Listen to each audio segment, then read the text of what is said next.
जो करते हैं वो पूरे देश के लिए मॉडल बन जाता है। उन्होंने कट्टरपंथियों की अकड़ तोड़ी, माफियाओं की माफियागिरी निकाली, मनचलों की मनमानी पर नकेल कसी और अब बारी है उन नशे के सौदागरों की जो युवा पीढ़ी की नसों में जहर घोलने में लगी है। सीएम योगी ने प्रण लिया है कि अब उत्तर प्रदेश से ड्रग्स का नामो निशान मिटा देंगे, जिसके लिए सीएम योगी ने अपनी एंटी नारकोटिक्स टास्क फोर्स को मैदान में उतार रखा है।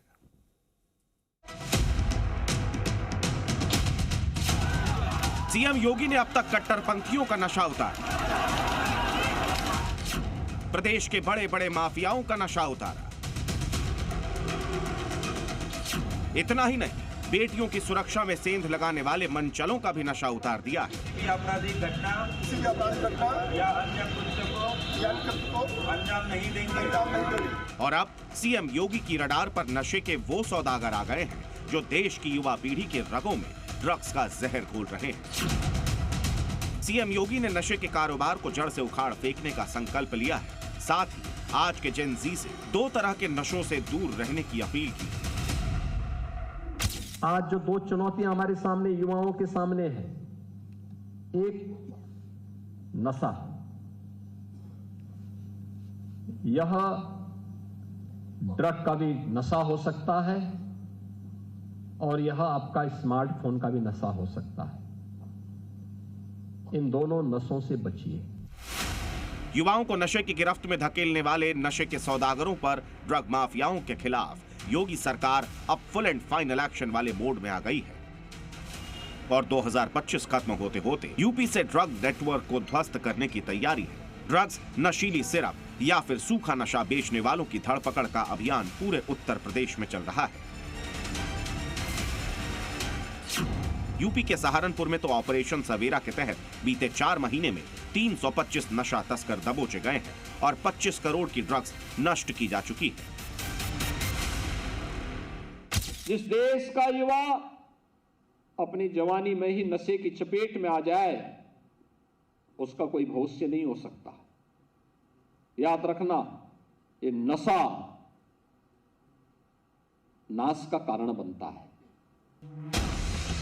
योगी आदित्यनाथ ने यूपी में नशा तस्करों के खिलाफ अपनी एएनटी फोर्स यानी एंटी नार्कोटिक्स टास्क फोर्स को मैदान में उतार दिया है, जिसका असर अब धरातल पर दिख रहा है। यूपी पुलिस ने 5 सालों में 4,950 करोड़ रुपए की कीमत का ड्रग्स पकड़ा है। 57,000 से ज्यादा नशा तस्करों को सलाखों के पीछे डाला है। ये तस्कर फिर से सिर न उठा सकें, ऐसे में उनकी 382 करोड़ रुपए की अवैध संपत्ति को जब्त भी किया गया है। अब तो योगी सरकार ने जहरीली कफ सिरप और नारकोटिक्स दवाओं के अवैध व्यापार करने वालों पर भी तगड़ा एक्शन लिया है। ये कफ सिरप मामले में पुलिस कमिश्नरेट वाराणसी में एक एसआईटी गठित हुई थी डीसीपी काशी महोदय के नेतृत्व में, जिस क्रम में कल 2 गिरफ्तारियां हुई है। इसके अतिरिक्त आज 2 लोगों को ये ट्रांसिट रिमांड से ये कोलकाता से गिरफ्तार करके आज इनको जेल भेजा जा रहा है। जहरीले सिरप के खिलाफ 28 जिलों में 128 एफआईआर दर्ज हो चुकी हैं। 3.5 लाख नशीले सिरप की बोतलें जब्त हुई हैं और 32 गिरफ्तारियां हुई। अभी भी मास्टरमाइंड की तलाश की जा रही है। योगी ने जहां जेन जी को नशे से बचाने का प्रण लिया है, तो उन्होंने दूसरे तरह के नशे से बचने का सुझाव भी जेन जी को दिया है। स्मार्टफोन पर जो आपका अत्यधिक समय खर्च हो रहा है, इसको कम करिए। एकाएक कठिन होगा, धीरे धीरे करके कम करिए, धीरे धीरे करके कम करिए और प्रयास होना चाहिए। आवश्यक हो तभी आधा घंटा 1 घंटे तक ही आप उसका इस्तेमाल करें। समय तय करिए कि मुझे बात करनी है तभी बात करूंगा जब आवश्यक हो। सीएम योगी ने यूपी से नशे के सौदागरों के नाश का प्रण लिया है। सभी जानते हैं कि सीएम योगी जो संकल्प लेते हैं उसे पूरा जरूर करते हैं, यानी अब ड्रग तस्करों की उल्टी गिनती शुरू हो गई है। ब्यूरो रिपोर्ट, जी मीडिया।